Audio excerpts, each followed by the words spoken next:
पिंडी house के अंदर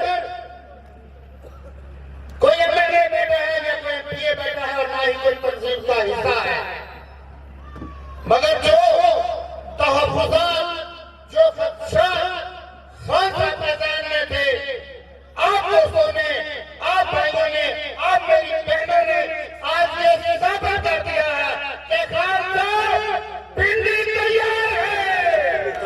आपके आपकी तालियों की गूंजों से आज आपने खान साहब को पैगाम देना है कि खान साहब पिंडी तैयार है।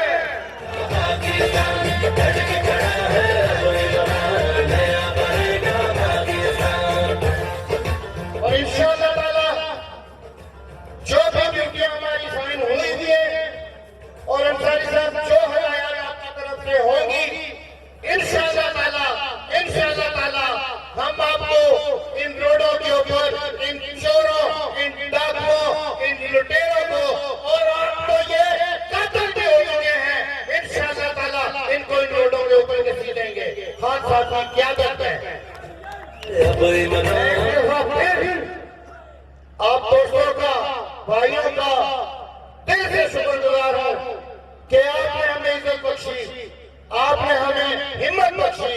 मैं इन अपनी बहनों को, माँ को, बेटियों को सलाम अर्ज करता हूं कि आपने भी इस मुश्किल वक्त में खान साहब के साथ खड़ा होने का ऐलान किया। अल्लाह ताला हम सबको